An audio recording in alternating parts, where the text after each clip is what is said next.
Welcome to today's news wrap up. Let's dive right into the top stories making headlines today. Tesla vehicles have become targets of vandalism across the U.S., with incidents escalating after Elon Musk's public support for Donald Trump. Built-in cameras on Teslas have helped identify suspects, leading to arrests, such as a recent case in San Jose where a man was caught keying a car.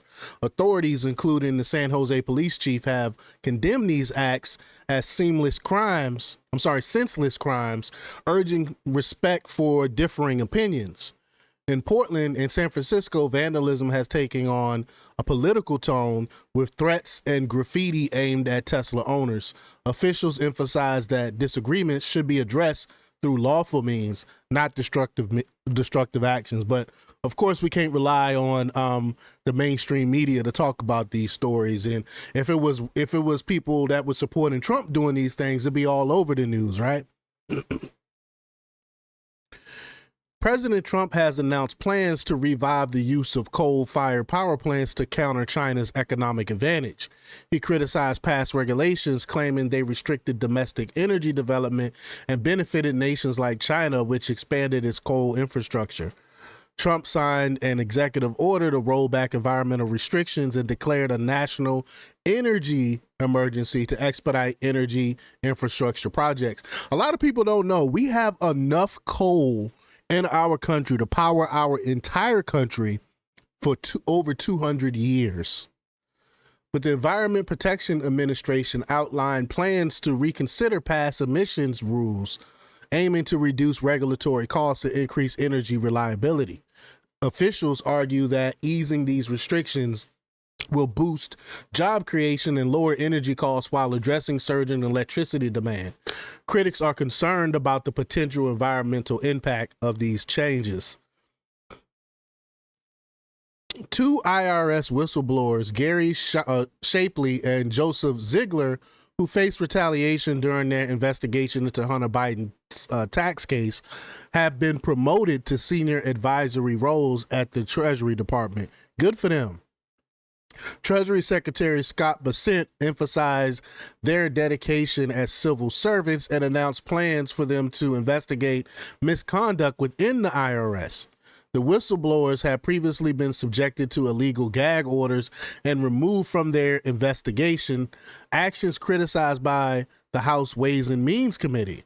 Bessent assured that measures would be taken to ensure fairness and prevent similar incidents in the future, regardless of political affiliations. During a lengthy phone call, President Trump and Russian President Vladimir Putin agreed on temporary ceasefire in the Ukraine conflict, focusing on halting attacks on energy and infrastructure for 30 days. They also discussed a prisoner exchange involving 175 individuals from each side and the transfer of 23 wounded Ukrainian soldiers as a goodwill gesture. Putin emphasized that ending foreign military aid to Ukraine is crucial for de-escalation. The leaders expressed optimism about improving U.S.-Russia relations, highlighting potential economic and geopolitical benefits once peace is achieved. Previous peace talks have stalled after tensions arose during Ukrainian President Zelensky's visit to the White House. A website called DogeQuest has been publishing personal information of Tesla owners across the U.S., including names, addresses, and phone numbers, using an interactive map. This should be illegal. How are people allowed to dox other people like this? And how do they get the information on Tesla owners? I didn't think that information was public. But the site, which features a Molotov cocktail cursor, that's right, Molotov cocktail cursor, you can't make this stuff up, claims it will remove data if owners provide proof of selling their vehicles. This is crazy. This is crazy. This is like what they're being held hostage, basically. But this follows a series of vandalism incidents targeting Tesla dealerships and vehicles linked to Elon Musk's role in Trump's administration. The site also lists Tesla dealership locations and supercharger stations though some data remains unverified. Authorities are investigating the legality of these actions, as doxing can lead to criminal charges under harassment and privacy laws. Tesla's stock has also seen a significant decline amid these developments. This is despicable. This is terrorism, what's going on. It's domestic terrorism, and these people should be held accountable. Actress Rachel Zegler faced backlash from Disney fans after paying tribute to Andrea Caselodi, the original voice of Snow White, while promoting the upcoming live-action remake. Fans criticized her for the homage, pointed out her previous comments calling the 1937 classic weird and outdated. Just, this is, I really, it's not too many people that I have a disdain for, but this individual is someone I have a disdain for. But the remake has sparked controversy for reimagining key aspects such as replacing the love story and the seven dwarfs with diverse magical creatures. Zegler's remarks and past events emphasize a shift away from the original storyline to focus on Snow White's leadership journey. The tension surrounding the film also includes rumored conflicts between Zegler and her co-star Gal Gadot, as well as public disapproval of changes to the iconic fairy tale. I mean, I don't know why would they go and try to change the story in the first place. Everyone's tired of woke Disney by now. Former Vice President Kamala Harris is considering a gubernatorial run in California, while her longtime supporters are divided over her potential 2028 presidential bid. Some donors believe the nation may lean more conservative by then, making a presidential run challenging. However, others point to her resilience and ability to overcome obstacles. I laugh because I don't know what are they talking about. Suggesting a gubernatorial victory could position her well for future ambitions. While her supporters acknowledge the historic significance of her candidacy, the Democratic Party's internal divisions and strategic concerns could impact her chances.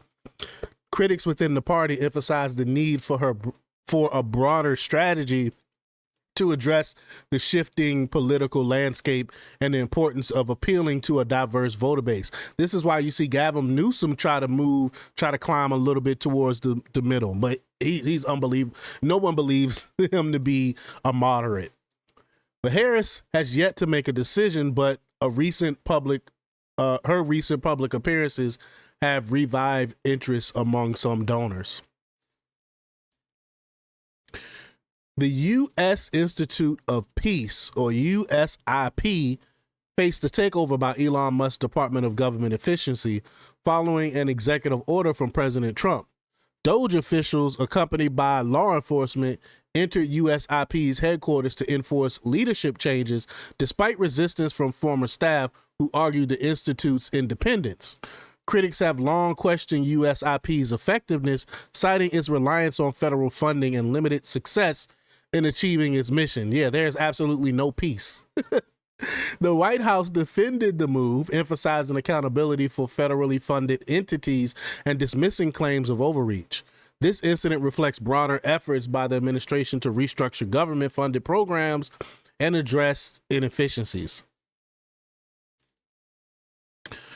Hospitals in New Jersey, I mean, this is crazy. I can't believe I'm about to report on this. But hospitals in New Jersey have introduced questionnaires asking parents of newborns about their baby's gender and sexual orientation. It's a baby. It's an infant, no older than a day old, and they asking about sexual orientation. These lefty loonies, man, they are crazy. The forms include options like transgender male, gender queer, and gay, alongside traditional categories claiming compliance with state law. So tell me, how do you know an infant is gay? Please tell me, please, can someone please answer that question for me? How do you know an infant is gay? Inspira Health, the network behind the surveys, explained that such questions are mandated for collecting demographic data on race, ethnicity, sexual orientation, and gender identity. Again, these are infants. Parents express outrage, and rightfully so, calling for the forms nonsensical and irrelevant, calling the forms nonsensical and irrelevant for newborns. Critics, including state officials, labeled the survey tone deaf and questioned its medical value, especially during a stressful period of childbirth recovery. Inspira Health has requested a waiver from the state but has not yet received approval. Lastly, I'm excited to announce President Trump has fulfilled his promise of transparency by releasing approximately 80,000 pages of previously classified documents related to President John F. Kennedy's assassination. These records, published without redactions, are available online and at the National Archives in Maryland, with digitization efforts ongoing. The files include materials held under court seal or grand jury secrecy, which are being expedited for unsealing. This release follows decades of partial disclosures and growing public interest in the events surrounding Kennedy's death. Trump has pledged during his first term to release the documents, but initially withheld some due to national security. Y'all know I can't wait to comb through those things, and you best believe there'll be some future reports on it. But that's all for today's news wrap up. Stay tuned for more updates, and don't forget to like, share, comment, and subscribe for the latest in news. Until next time, peace.